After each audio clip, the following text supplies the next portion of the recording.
কুল হুয়াল্লাহু আহাদ আল্লাহুস সামাদ। আমি আল্লাহ কারো মুখাপেক্ষী না, সব আমি আল্লাহর মুখাপেক্ষী। তাহলে আল্লাহর এত দায় ঠেকছে কি আপনার জন্য বৃষ্টি দিবে?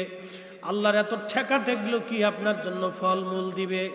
আপনার আল্লাহর এত ঠেকা ঠেকলো কি আপনার জন্য ওষুধ বানায় দিবে? আল্লাহর এত ঠেকা ঠেকলো কি আপনাকে আল্লাহর সৌন্দর্য দিবে? আল্লাহ আপনাকে ভালোবাসে ভালোবাসে ভালোবাসে। একটা সন্তানকে মা যেমন কলিজার ভিতর থেকে ভালোবাসে, আমরা অনেকেই ভালোবাসি। আমাদের ভালোবাসা আর মায়ের ভালোবাসা কিন্তু এক না। কথা বলেন না কেন? আমার দেশের যে মেয়েরা, আমার দেশের যে ছেলেরা বাবার অনুমতি ছাড়া, মায়ের অনুমতি ছাড়া অন্য পুরুষেরা হাত ধরে যারা ঘর থেকে বের হয়ে যায়, অন্য মেয়েটাকে ঘর থেকে নিয়ে চলে আসে,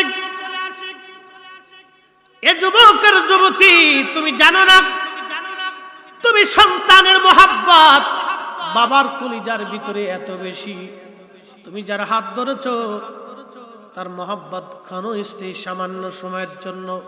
আর তোমার বাবার মোহাব্বত, তোমার বাবার মোহাব্বত অনাদি কাল পর্যন্ত চলতে থাকবে। মেহেশরের মাঠেও একটা বাবা যদি জান্নাতে যায় চিন্তা করবে, আহা আমার সন্তানদেরকে যদি নিয়ে যেতে পারতাম। এই মায়ের ভালোবাসা বেশি। পৃথিবীতে একটা মা সন্তানকে কলিজার ভিতর থেকে ভালোবাসে, কলিজার ভিতর থেকে ভালোবাসে। আল্লাহর নবী একদিন মেলার মধ্যে চলে গেলেন, বাণিজ্য মেলা হলো মদিনাতে। সাহাবায়ে কেরাম দেখলেন একটা মহিলা একটা বাচ্চাকে জড়িয়ে ধরে কাঁদতেছে। নবী বললেন, সাহাবীরা রে, ওই মহিলা কেন বাচ্চাটাকে জড়িয়ে ধরে কাঁদে, বলবা কি? সাহাবীরা বলেন, ইয়া নবী আল্লাহ, এই জন্য কাঁদে গো নবীজি, এই জন্য কাঁদে যে ওই মহিলার বাচ্চা মেলার মধ্যে হারিয়ে গিয়েছিল, ওই বাচ্চাটাকে সে খুঁজে পাইছে। মা সন্তান পাওয়ার আনন্দে জড়িয়ে ধরে ধরে মা কাঁদতেছে, জড়িয়ে ধরে ধরে মা কাঁদে। হুজুর, এই কান্না আনন্দের কান্না, এই কান্নাটা খুশির কান্না। আল্লাহ নবী ডাক দেয় বলেন, সাহাবীরা রে, তোমরা জানো আল্লাহ পাক ভালোবাসাটাকে 100 ভাগে ভাগ করলেন। একটা ভাগ আল্লাহ পাক তামাম সৃষ্টির মধ্যে আল্লাহ দিলেন, মায়ের হৃদয়ের ভিতরে আল্লাহ সন্তানের প্রতি ভালোবাসা দিলেন। এই জন্য দেখবেন একটা মা শীতের মধ্যে রাত্রিবেলা ঠান্ডায় মা ঘুমায়, কিন্তু বাচ্চাটাকে মা কম্বল কাঁথা দিয়ে জড়িয়ে ধরে রাখে। আল্লাহ কোরআনে বললেন, রাব্বির হামহুমা কামা রব্বায়ানি সগীরা।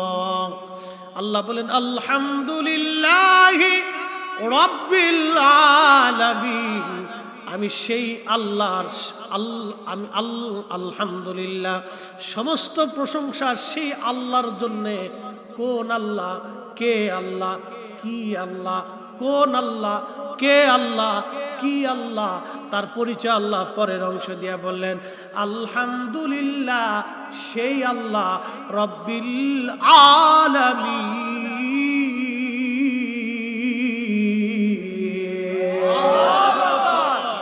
সেই আল্লাহ যে আল্লাহ রব। প্রশ্ন করবেন, হুজুর আমাদের দেশে তো আব্দুর রব আছে, আরবিতে বলে রব, বাংলায় বলে লালন পালন করনেওয়ালা। লালন পালন কি? আল্লাহ নিজে রব, আল্লাহর পরে আল্লাহ আরেকজনকে রব বলেছেন, তিনি রব্বির হামহুমা। আমার সাথে বলেন, রব্বির হামহুমা কামা রব্বায়ানি সগীরা। তিনি অন্য কেউ না, তিনি আমাদের মা, আমাদের বাবা। কথা বলেন ঠিক কিনা?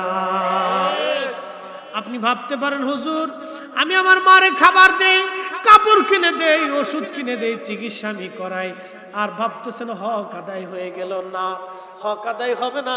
আল্লাহ মা বাবাকে রব কেন বললেন বুঝেন?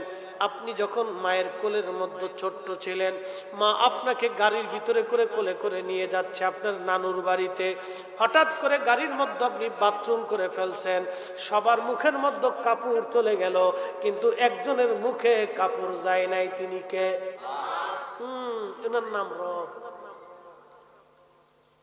ওনাকে আল্লাহ আল্লাহর পরে রব বলছে, লালন পালন কর্ণে বলা বলছে। সবার মুখের মধ্যে কাপড় চলে গেল, বাচ্চা বাথরুম করে দিছে বন্ধ। সবার মুখে কাপড় গেছে, একজনের মুখে কাপড় গেল না। তিনি মা দুইটা ভাত দিয়ে মনে করছেন মায়ের হক মিটাইছি। না না, আল্লাহ বললেন বান্দা তুমি সেইভাবে দোয়া করো যেইভাবে ছোট্টকালে তোমার মা তোমাকে লালন পালন করেছে। তুমি বলো হে আল্লাহ, আমার বাবা মাকেও তুমি জান্নাতে ওইভাবে লালন পালন করো। একবার জোরে বলা যাবে কি মারহাবা। এখন যেই ছেলে দোয়া মানে না তো দোয়া করে কখন? কি কথা কন না কে? আমার দেশের এক দল আছে দোয়া মানে না, আছে না ভাই? দোয়া মানে না, তার মানে যে দোয়া মানে না এটাই হলো অরিজিনাল শব্দ, বেশি ভণ্ড। বলেন ঠিক না বেশি? আমরা ভণ্ড না ওরা ভণ্ড? ওরা ভণ্ড। এটা হলো শব্দ বেশি ভণ্ড, টুপিওয়ালা ভণ্ড, বিরাট বড় দাঁড়িয়েছে, আপনাকে বুঝতে দিবে না। খালি খবিস থেকে আপনাকে বুঝতে দিবে না যে আপনার ঈমান শেষ করে দিতেছে, আপনাকে বুঝতেই দিবে না। চেহারা দেখলে মনেই হবে না যে আন্তর্জাতিক ভণ্ড। উঠে যারা কোরআনের অপব্যাখ্যা করে, হাদিসের অপব্যাখ্যা করে, ওরাই হলো অরিজিনাল ভণ্ডা।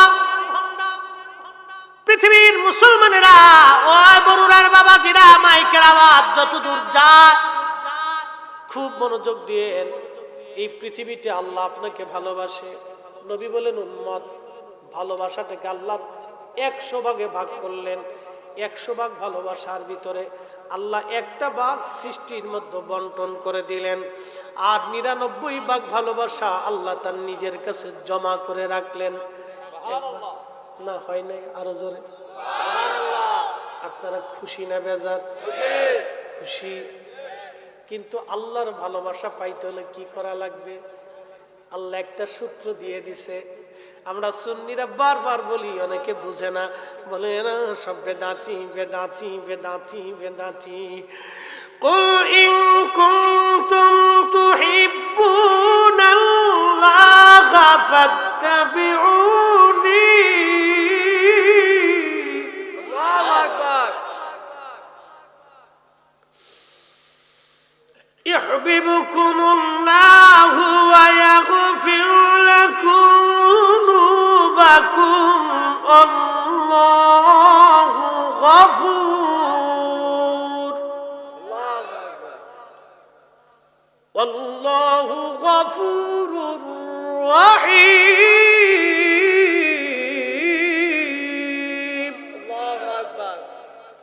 আল্লাহ বললেন হাবিব আপনার উম্মত আমার বান্দাদেরকে জানান, আমি আল্লাহর কাছে 99টা ভালোবাসা জমা রাখছি। কত ভাগ?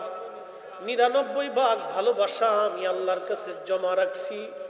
যদি এই ভালোবাসা আপনার উম্মত পাইতে চায়, কুল বলে দেন ইন কুনতুম তুহিব্বুনাল্লাহ, আমি আল্লাহকে যদি ওরা ভালোবাসার দাবি করে তাহলে আপনি বলেন ফাত্তাবিউনি, আপনি নবীর ইত্তেবা করে আপনাকেই ভালোবাসে। আপনি নবীর ইত্তেবা মুহাব্বত যার অন্তরে থাকবে, ইউহিব্বুকুমুল্লাহ, আমি আল্লাহ আমি আল্লাহ আমি আল্লাহ আমি আল্লাহ তাকে ভালোবাসি। এক চিৎকার মেরে বলেন আল্লাহু আকবার। মায়ের ভালোবাসার ভিতরেও খুঁত আছে। প্রশ্ন এবার করতে পারেন মুফতি ফরিদি কি বললেন? মায়ের ভালোবাসার মধ্যে খুঁত নাই, হা আছে। সব মানা, কিছু মা আছে সন্তান রেখে অন্য বেটার হাত ধরে চলে যায়। কথা বলেন না কেন? কিছু মা আছে পৃথিবীতে নিজের সন্তানকে হত্যা করে অন্য বেটার হাত ধরে চলে যায়। আমি বাস্তবতা থেকে বলি, এটা মা হতে পারে না বাপ, এটা মার তালিকায় নাই, তারপরও বলি তো নারী জাতি। তার ভালোবাসার মধ্যে খুঁত আছে, কিন্তু একমাত্র যেই দুইজনের ভালোবাসার মধ্যে কোনো খুঁত নাই, প্রথম নম্বরে আল্লাহ, 2 নম্বরে নবী। কথা বলেন ঠিক কিনা? আল্লাহ নবীর ভালোবাসার মধ্যে কোনো খুঁত নাই।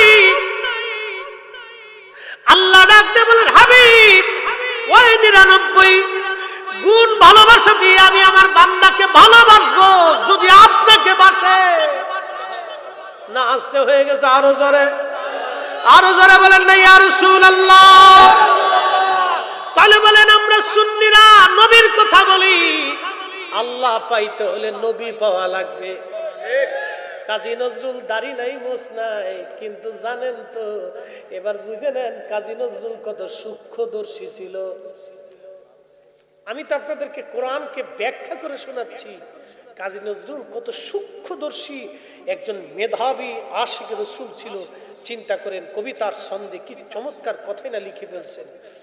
আল্লাহকে যে পাইতে চায় হযরতকে ভালোবেসে, আরশ কুরসি লৌহ কলম না চাহিতেই পেয়েছে সে।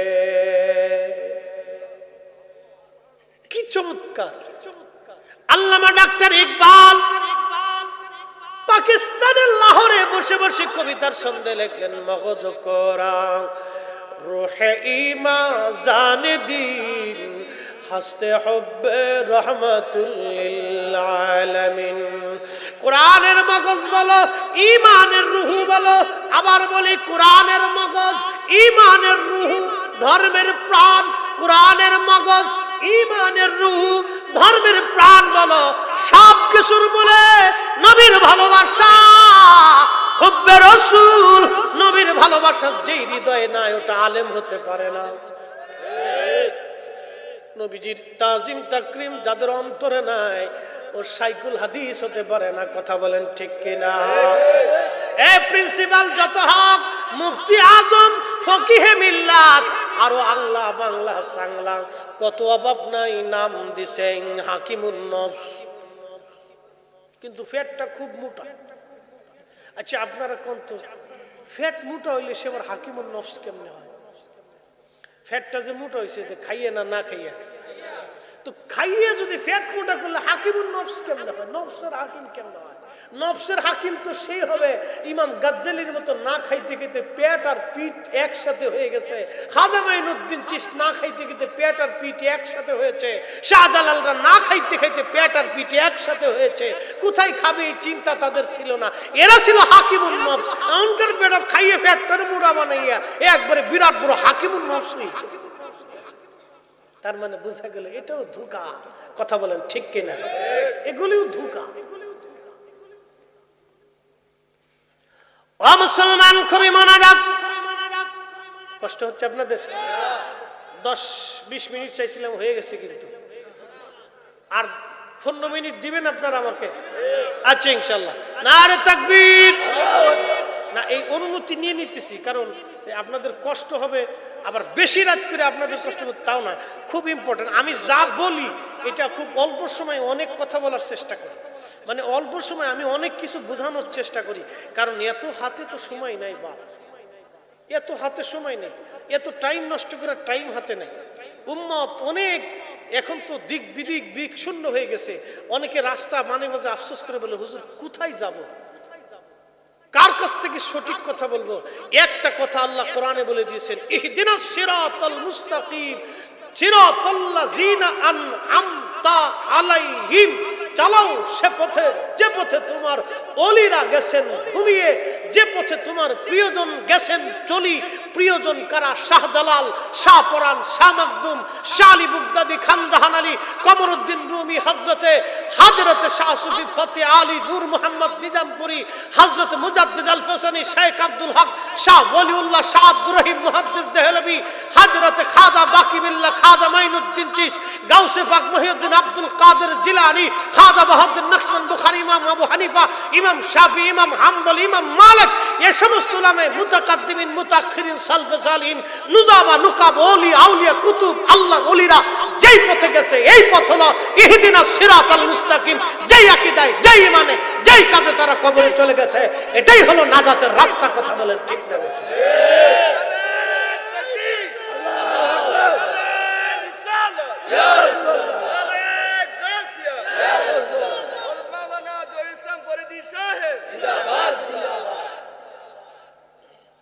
প্রিয় মুসলমান,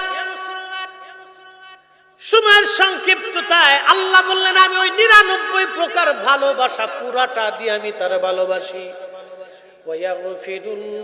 ওয়াগফিরু লাকুম যুনুবাকুম ওয়াল্লাহু গফুরুর রহিম। শুধু খালি ভালোবাসি না, আমার বান্দার জীবনে যদি কোনো অপরাধ হয়ে যায়, গুনাহ হয়ে যায়, আমি আল্লাহ সমস্ত গুনাহগুলিকে একবারে মিটিয়ে দেই, নিষ্পাপ বানাইয়া তাকে মাসুম বানাইয়া আমি আল্লাহ তার ওলি বানায় নেই। একবার আওয়াজ তুলে বলা যাবে কি ইয়া রাসূলুল্লাহ? তাহলে আল্লাহ পাইতে হলে নবী, কথা বলেন, আল্লাহ পাইতে হলে নবী, নবী ছাড়া আল্লাহ পাওয়া যায় না, ঠিক কিনা? এই জন্য আমরা সুন্নিরা আমাদের যত গুনাহ হোক না কেন, ইয়া নবী সালামু আলাইকা বললে আমরা আর বসতে পারি না। আমরা তখন আর নিজেকে বসিয়ে রাখতে পারি। যারা নিজেকে বসিয়ে রাখে তারা অনেক বড় ইবাদত গুজার, মানে এত ইবাদত করছে যে ইবাদত করতে করতে বুজুর্গ আলাইহিস সালাম এত পরিমাণে হয়েছে যে শয়তানের চাইতে বেশি করে আলাইছে। হ্যাঁ, একবার ওরে সর্বনাশ, একবারে সেজদাত যে ফরছে আর উড়ে না, ফুরিয়ে রয়েছে। এইরকম সেজদা দিতে দিতে কপালে খুব সুন্দর দাগু পড়ছে, মাশাআল্লাহ, ফুলে টেবা হয়ে গেছে। আচ্ছা ভালো কথা, ফুলে টেবা হয়েছে, ভালো করছে, করুক, অসুবিধা নেই। কিন্তু আমার প্রশ্ন হলো, এই ফাগরি সাগরি বান্দা নামাজ কালাম পড়ার পরে এরপরে এসে আল্লাহ রসুলের সাথে বিয়াদবি করে, হাই হাই হাই, কেমনে বুঝাবেন বলেন তো? আজকের আমাদের চেয়ারম্যান মহোদয় যদি চিন্তা করেন, কালকে রাজা মারায় 50 মণ দুধ সবাই ফিরিয়ে দিব, তো দুধ খাওয়ার জন্য নেওয়ার জন্য সবাই ঘটি কম্বল লাঠি লোডা মোডা বদনা বালতি যা আছে নিয়ে এসেছে। বাঙালি ফিরি পাইলি তো আলকাতরাও সাইডে দেখে যে এটা ঠিক আছে কিনা দেখি। তো চেয়ারম্যান সাহেব ওই আপনার 50 মণ দুধের লগে 1 পেয়ালা গরুর মুতও ছেড়ে দিছে। গরুর প্রস্রাব সারার পরে, আচ্ছা বলেন 50 মণ দুধ কেউ কি নেবে? না। 1 পেয়ালা গরুর প্রস্রাব 50 মণ দুধকে হারাম করে দিল, কিন্তু 50 মণ দুধে 1 পেয়ালা গরুর মুতকে হালাল করতে পারে না। তার অর্থটা বুঝে যাবেন। 50 বছর ইবাদত হবে, তাহাজ্জুদ হবে, জিকির হবে, ফিকির হবে, নামাজ হবে, রোজা হবে, কালেমা হবে, দান হবে, সদকা হবে, আপনার জীবনে বহু ইবাদত হবে। আপনি মাকামে ইব্রাহিমে বসে বসে কানবেন, আল্লাহর ঘরে গিলাপ ধরে কাবা শরীফের পাথরের ঘরটা ধরে সুন্দর করে কেঁদে কেঁদে চুমাকে আল্লাহর কাছে বারবার বারবার ক্ষমা চাবেন, দোয়া চাবেন। খোদার কসম করে বলি, 50 মণ দুধের ভিতরে 1 পেয়ালা গরুর মুত প্রস্রাব ছেড়ে দিলে যা হয়, 50 বছর ইবাদত করে নবীর সাথে বেয়াদবি করলে তাই হয়। এখন আপনি যদি না বুঝেন তাহলে আপনার বুঝের দোষ, আমার বুঝানোর দোষ না। আপনি যদি না বুঝেন তাহলে আপনার বুঝের দোষ, আমি আপনাকে বুঝাইতে পারিনি, অর্থাৎ আপনি বুঝেন না। তো আপনি বুঝেন না তো আমি করব কি?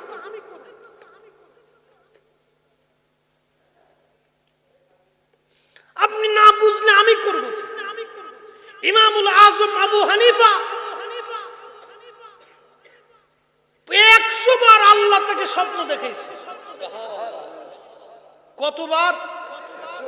তাহলে আল্লাহ তারে ভালোবাসে না নাকি বলে? এই লোকটা মদিনায় যাওয়ার পরে 7 দিন পরে ইমাম মালিক রে বললেন, মালিক আমাকে বিদায় দাও, মদিনার থেকে চলে যাও। ইমাম মালিক বলতেছে, হুজুর বলেন কি, আপনার মতো এত বড় ইমাম মদিনায় 7 দিন মাত্র থেকে চলে যাবেন? মদিনায় কত মানুষ এসে সারা জীবন মদিনা কাটাইতে চান, আপনি চলে যেতে চান।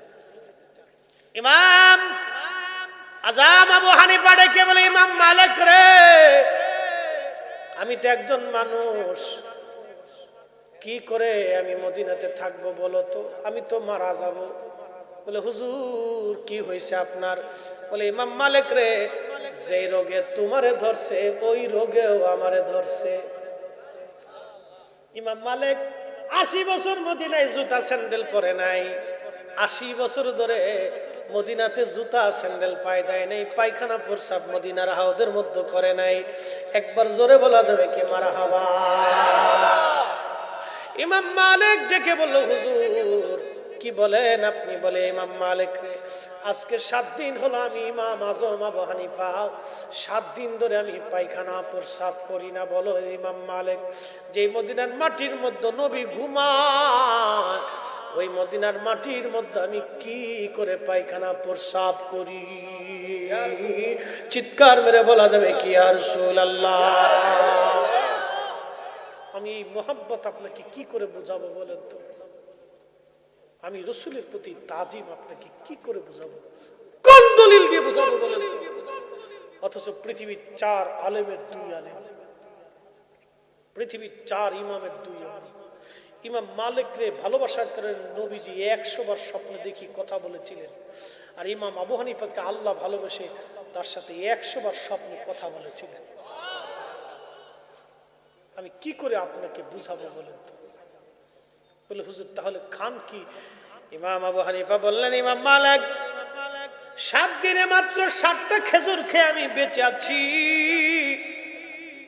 7 দিনে মাত্র 7টা খেজুর খেয়ে আমি বেঁচে আছি।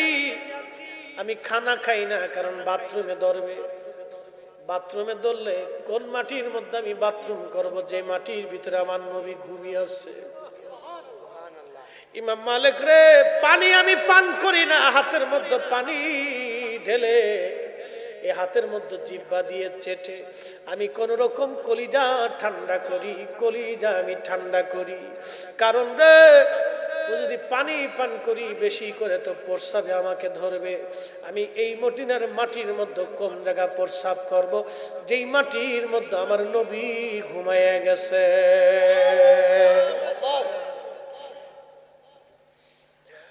মুসলমান, সেই কঠিন মেহশরের কথা আপনাকে কি করে বুঝাবো? দুনিয়ার 50,000 বছর মেহশরের একটা দিন হবে তত বড়। আহা, 60 বছরকে যদি 50,000 বছর দিয়ে ভাগ দেন তো বেরিয়ে আসবে কত সময় আপনি দুনিয়ার মধ্যে থাকেন। মানুষ কঠিন মেহশরের মাঠে পাগল পারা হয়ে যাবে।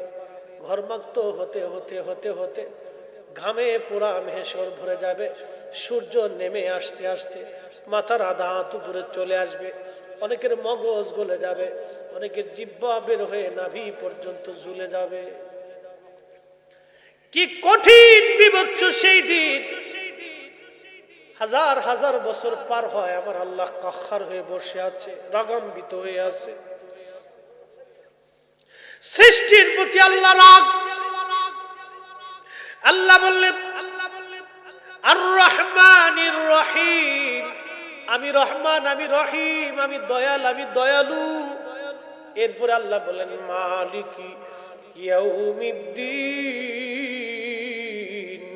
আমি বিচার দিনের মালিক, বিচার দিনের মালিক। আল্লাহ ওই কঠিন মেহশরের মাঠে আল্লাহর রাগান্বিত কাহ্হারিয়াত দেখে সমস্ত ফেরেশতারা সিজদার মধ্যে পড়ে থরথর করে কাঁপতে থাকবে। জিন জাতিরা কাঁপতে থাকবে, মানব জাতি কাঁপতে থাকবে। কঠিন ওই মেহশরে সব মানুষগুলি পাগল পারা হয়ে দৌড়াইয়া হযরত আদম সফিউল্লাহর কাছে যায় বলবে, বাবা আদম গো, আপনি আমাদের আদি পিতা ছিলেন, আল্লাহ আদর করে আপনাকে সৃষ্টি করেছিলেন, জান্নাতে আল্লাহ রেখেছিলেন। আপনি একটু আল্লাহর দরবারে যে আল্লাহকে কাহ্হারিয়াত থেকে নরম বানায় দেন। আদম নবী বলবে, আমার সন্তানরা আমার কাছে আইসো না, চলে যাও, আমি খুব পেরেশানির মধ্যে আছি। যাও তোমরা আমার থেকে অন্য কোন নবীর কাছে যাও, নূহ আলাইহিস সালামের কাছে যাবে, নূহ নবী একই কথা বলে দিবে, যাও আজকে আমার দরবারে কোনো কাজ হবে না। ইব্রাহিমের কাছে সে বলবে, খলিল, আল্লাহ আপনাকে আদর করে খলিলুল্লাহ বানাইছে, আপনি একটু আল্লাহর দরবারে যান, আপনি তো আল্লাহর বন্ধু। ইব্রাহিম আলাইহিস সালামের সাহস করবে না, না না তোমরা অন্য কোনো পয়গম্বরের কাছে যাও, আমি খুব পেরেশানির মধ্যে আছি। তার মানে গুনার জন্য না, কিন্তু আল্লাহর কাহারিয়াত দেখে নবীরা পর্যন্ত হাঁটু গেড়ে বসে যাবে, অর্থাৎ চিন্তা করবে কেমনে আল্লাহকে রাজি করা যায়, কেমনে আল্লাহকে নরম করা যায়। সৃষ্টির প্রতি আল্লাহ বেজার হয়ে যাবে ওই দিন। কঠিন কাহারিয়াতকে নরম করবে আল্লাহকে। সব মানুষেরা দৌড়াইয়া মুসা কালিমুল্লাহর কাছে যাবে, মুসা তুমি তো কালিমুল্লাহ, আল্লাহর দরবারে যাও, আল্লাহর সাথে কথা বলো। কালিমুল্লাহ বলবে, না গো, আজকে আমার পক্ষবার জোরে বলা যাবে কি ইয়া রাসূলুল্লাহ, শ্রেষ্ঠ নবী দিলাম রে তরিয়ে নিতে রোজ হাসরে। বলেন, শ্রেষ্ঠ নবী দিলাম রে তরিয়ে নিতে রোজ হাসরে। পথ না ভুলি তাই তো দিলে, পথ না ভুলি তাই তো দিলে পাক কুরআনের বাণী। খুদা তোমার মেঘের বাণী, সুন্দর ফুল সুন্দর ফল মিঠা নদীর পানি। খুদা তোমার মেঘের বাণী, খুদা তোমার মেঘের বাণী। বন্ধু আমার, হযরত ঈসা রুহুল্লাহ বলবে, যাও ওই নবীর বারগাহে। আজকে নবী ছাড়া আর কোনো উপায় নাই। সৃষ্টির সবাই দৌড়ায় যাবে, দৌড়ায় আল্লাহর নবীর সামনে।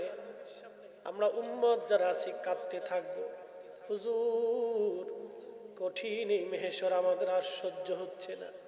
নবী গো, ঘর্মাক্ততা, কঠিন তেজস্বীয়তায় সূর্যের তাপে আমরা দিশেহারা হয়ে গেছি, তৃষ্ণার যন্ত্রণায় কাতর হয়ে গেছি, জিহ্বা আমাদের বের হয়ে গেছে, কলিজা আমাদের শুকায় গেছে। আল্লাহর নবীর সামনে উম্মতেরা দাঁড়ায় দাঁড়ায় কাঁদবে। হুজুর গাউসে পাক কাঁদবে, হুজুর খাজা মাইনুদ্দিন চিস কাঁদবে, হুজুর দাতাগঞ্জে বক্স কাঁদবে, হুজুর বাহাউদ্দিন নাসরুল বুখারী কাঁদবে, হুজুর মুজাদ্দিদ আল ফুসানি কাঁদবে, ইমাম শাফিঈ কাঁদবে, ইমাম হাম্বলি কাঁদবে, ইমাম মালিক কাঁদবে, ইমাম আবু হানিফা কাঁদবে। ও বন্ধু, তাবিরা কাঁদবে, তাবিনরা কাঁদবে, সাহাবীরা কেঁদে ফেলবে। নবী গো, মেহশর বড় কঠিন লাগে। আল্লাহ পাক হাবিব এই কান্নার দৃশ্য দেখে আর সহ্য করতে পারবে না, একটা দৌড় মেরে আরশে মুআল্লার সামনে রাব্বে করিমের কুদরতি কদমের নিচে মাথা নত করে সেজদার মধ্যে পড়ে নবী কেঁদে কেঁদে বলবে, ইয়া রব হাবলি উম্মতি, ইয়া রব হাবলি উম্মতি। আল্লাহ, আমার উম্মতের হবে কি? আমার উম্মত গুনাহগার, আমার উম্মত গুনাহগার। ইয়া রব হাবলি উম্মতি, আমার উম্মত বড় গুনাহগার আল্লাহ, আমার উম্মত বড় গুনাহগার আল্লাহ। আল্লাহ ডাক দিবে, হাবিব মাথা উঠান, আজকে আর কাঁদবেন না গো নবী, আপনি মাথা উঠায় দেন। হুজুর, আমি কোরআনে বলেছি, আসা আইয়া বাসাকা রব্বুকা মাকামান মাহমুদা।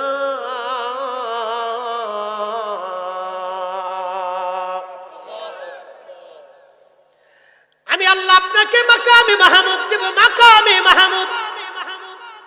আপনি আজকে কাদার জন্য মেহেশর না, সৃষ্টিকে দেখাবো আপনার শান। আল্লাহু আকবার, আল্লাহু আকবার, আল্লাহু আকবার। আল্লাহ তার নবীর জন্য আরশে মুআল্লার ডান পাশে কুরসি রেখে দিবে, হুজুর আপনি এখানে বসেন, আপনার জন্য আজকে চেয়ারে বরাদ্দ। আহা, মেহেশরের মাঠে সব যখন সেজদার মধ্যে মাথা নত করে কাঁদতে থাকবে, সেই দিনে নবী আল্লাহর ডান পাশে বসবে। সেই নবীকে এত বড় তাজিম যে আল্লাহ দিলেন। আচ্ছা আপনারা বলেন, এই নবীকে তাজিম করার জন্য দলিলের দরকার? এই নবীকে তাজিম করার জন্য সুন্নিদের দলিল লাগে না? কথা বলেন ঠিক কিনা? যাদের দলিল লাগে তাদের ব্যাপারে আল্লাহ বলছেন, ওয়ালিল্লাহিল ইজ্জাতু ওয়ালি রাসূলিহি ওয়ালিল মুমিনিনা ওয়ালাকিন্নাল মুনাফিকিনা লা ইয়ালামুন।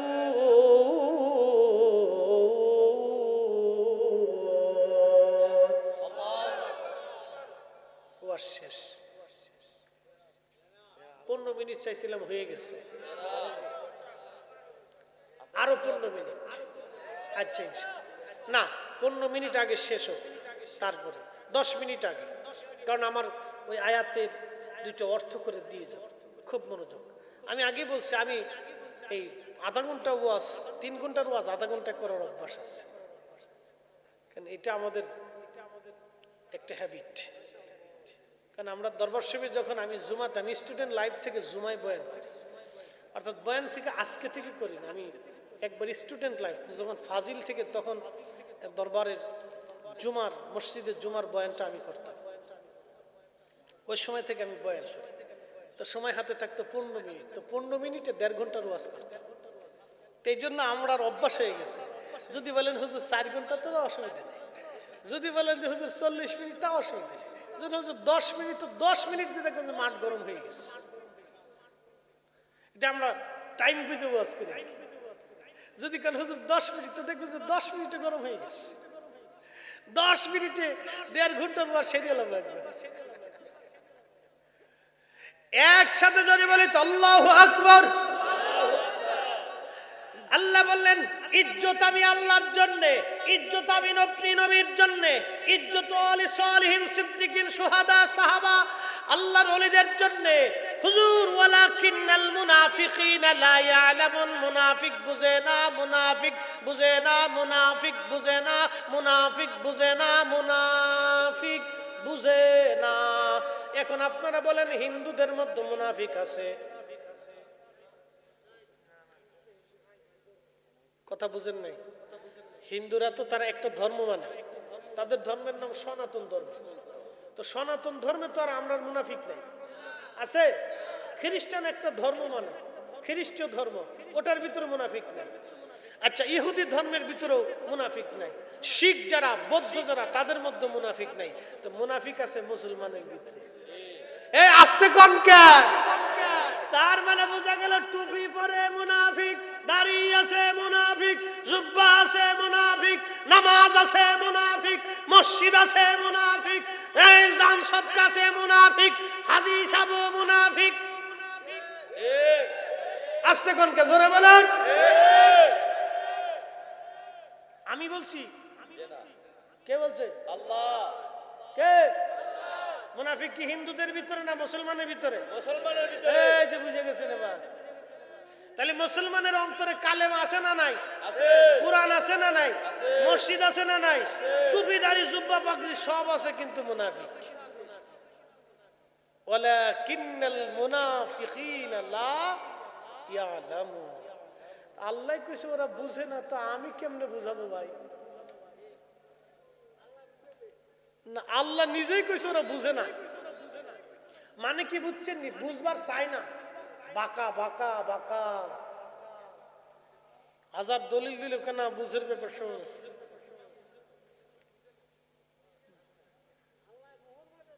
এই যে জায়গা মতো পেয়ে লিখছে। এ বাজান মুসলমান, আহা, পৃথিবী একদিন শেষ হয়ে যাবে। একদিন মাটির ভিতরে হবে ঘরে, মন আমার কেন বাঁধো দালান ঘর, মন আমার কেন বাঁধো দালান ঘর।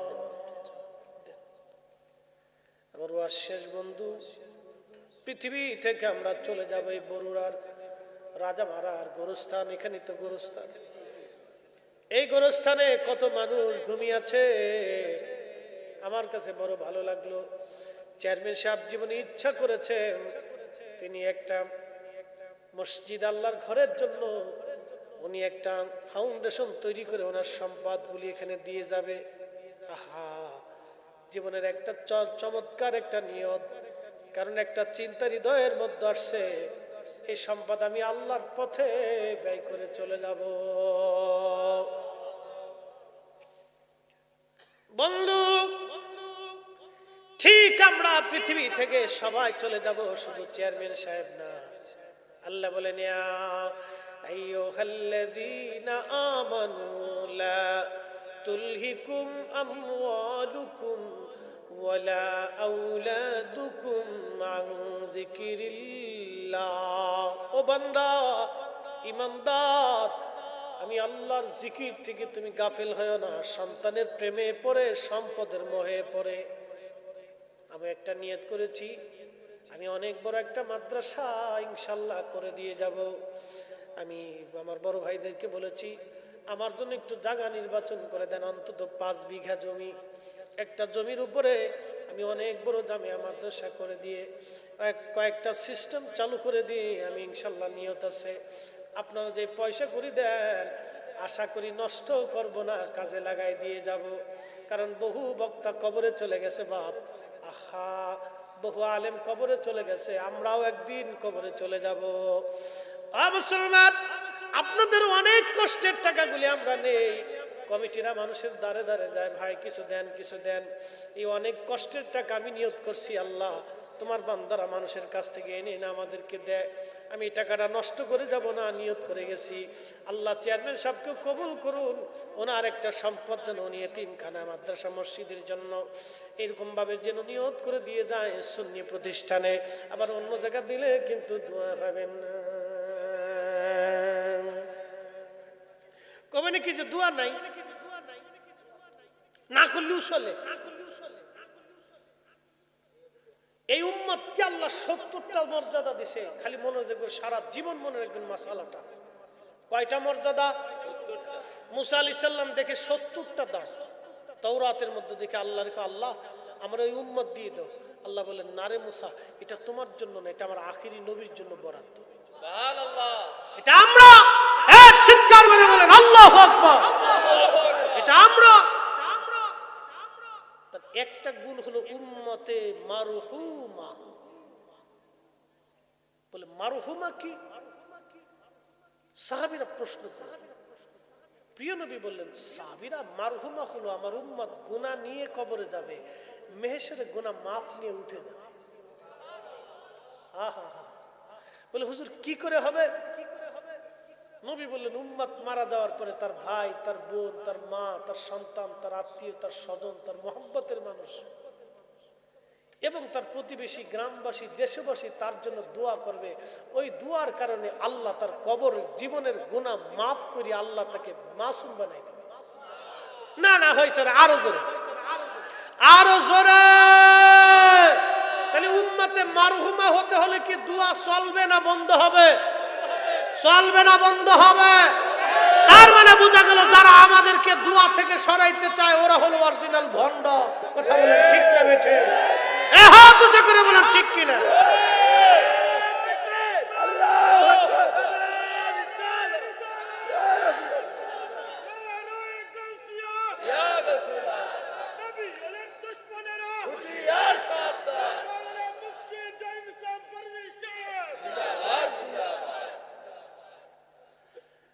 প্রিয় মুসলমান, আল্লাহ বলবে, হাবিব, মেহেশরের মাঠ আপনি নবী কাদার জন্য না, আপনি উঠেন।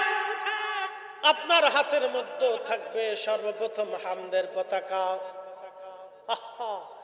দুইটা পতাকা সেই দিন, দুইটা পতাকায় নবীজির জন্য বরাদ্দ হবে, একটা হামদের পতাকা আর একটা সুপারিশের পতাকা। হয় সব্বনের দাম কি নবীর? আমি রসুলের দাম কি করে বুঝাবো? এই জন্য রসুল করিমের রওজার পাশে গেলে আগের যুগের উম্মতরা থরথর করে কাঁপতেন। ভয়ে কাঁপতেন যে না জানি বিয়াদবি হয়েছে কিনা, না জানি কোনো ভুল হয়েছে কিনা আমার জীবনে। কাঁপতেন। রসুল করিমের রওজার পাশে গেলে কাঁপতেন। আর এখন মদিনাতে মতুয়াগুলি খালি চিল্লে আর মোহাম্মদ কদমা তো নবী মরে গেছে, কাবা। ও হাজি কাবার দিকে ঘুরে যা, যে নবীর কাছে এসিস, নবীর কাছে কিচ্ছু নেই, মরে গেছে। আগের যুগের উম্মতরা থরথর করে কাঁপতে। কত বড় উম্মত জানেন, যারা সারা রাত পার করে দিয়েছেন আল্লাহ নামাজে, সেজদাতে, ইবাদতে, তারা নবীর দরবারে যে থরথর করে কাঁপতেন, না জানি কোন ভুল হয়ে গেছে। আমি রসুলের শান আপনাকে কি করে বুঝাবো বলেন? মেহেশ্বরের মাঠ যেদিন কায়েম হবে সেই দিনই বুঝতে পারবেন যে নবীর শান কত। কি কথা ঠিক কিনা? আমি দুনিয়াতে আপনাকে বুঝাইতে পারবো না, কারণ ওই মুনাফিক ও টুপিওয়ালা, দাড়িওয়ালা, জুব্বওয়ালা, ফাগরিওয়ালা, নামাজওয়ালা, জিকিরওয়ালা, হজওয়ালা, জাকাতওয়ালা, এটিওয়ালা, সেটিওয়ালা, মাদ্রাসাওয়ালা বহু থাকবে, তারা নবীর শান বুঝবে না। বুঝে না বিদায় তো কয়দিন আগে বলে পড়ছে নবীর কবরকে রওজা বলা যায় না। কবর বললে সোয়াব বেশি। ওরে দালাল কোথাকার। আবার আর একটা আছে চাঁপাই নবাবগঞ্জে, কবর বলাই হারাম, রওজা বলাই হারাম, কবরই কইতো। কত বড় চিন্তা করেন। তার মানে বোঝা গেল বিসমিল্লাহ সমস্যা আছে। হ্যাঁ, কথা কন না কে? বিসমিল্লাহ বুঝছেন নি আপনারা? হ্যাঁ, বিসমিল্লাহ ওখানে একটু ঝামেলা আছে, ঝামেলা আছে। হ্যাঁ, গোড়ার দোষ, এই জায়গা মতো বুঝে গেছে, গোড়ার দোষ। কষ্ট হচ্ছে আপনাদের? হ্যাঁ, মেহেশ্বর আপনাকে কেমনে বুঝাবো, কঠিন। দুনিয়ার থেকে কবরে চলে যাবো, আল্লাহ বলছেন ইদা সামাউ ফাতারাত।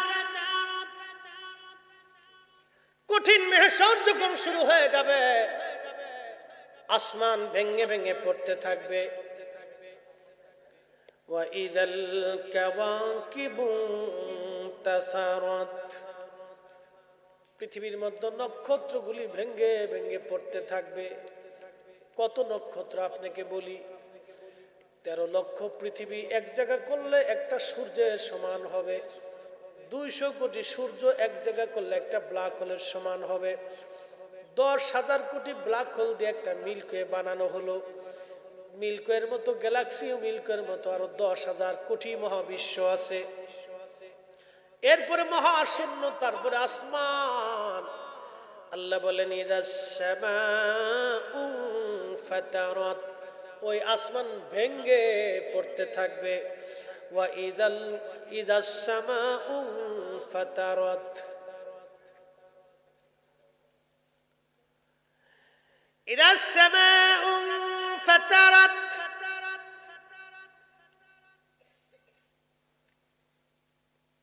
ওয়া ইদাল কাওয়াকিবু তাসারাত। ওয়া ইদাল কাওয়াকিবু তাসারাত। নক্ষত্রগুলি ভেঙে ভেঙে পড়বে। ওয়া ইদাল বিহারু ফুজ্জিরাত। সূর্য সমুদ্র উদ্দোলিত হবে। প্রশ্ন করবেন, এত বড় সমুদ্র উদ্দোলিত কেমনে হলো? ইন্দোনেশিয়ার একটা সুনামির কথা আপনাদের মনে আছে। সমুদ্রের নিচে ভূমিকম্প হলো। ভূমিকম্প হওয়ার কারণে সমুদ্র উঁচা হয়ে গেল। সমুদ্রের পানিগুলি ইন্দোনেশিয়ায় আছাড় মারল। 2 লক্ষ মানুষ, একটা দুইটা না, 2 লক্ষ। পৃথিবীর একটা অনেক বড় ট্র্যাজেডি। ওয়া ইদাল বিহারু ফুজ্জিরাত। ওয়া ইদাল বিহারু ফুজ্জিরাত। ইন্দোনেশিয়ার সুনামির নিচে, সমুদ্রের নিচে ভূমিকম্পের কারণে আল্লাহ মাটি উঁচা করে দিলেন। সমুদ্রের পানিগুলি বেশি সময় না, কয়েক মিনিটের জন্য একটা আছাড় দিল। ভূমিকম্প কিন্তু কয়েক ঘন্টা হয় নাই, মাত্র কয়েক মিনিট হয়েছে।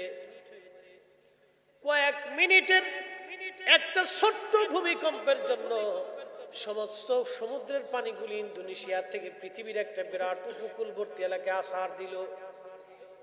সব পানিগুলি একজন না, দুইজন না, প্রায় 2 লক্ষ মানুষ এই পানিগুলি ভাসায় নিয়ে চলে গেল। আল্লাহ বলেন ওয়া ইদাল বিহারু ফুজ্জিরাত, সমুদ্র উদ্দোলিত করে পৃথিবীর উপরে আছাড় মারা হবে।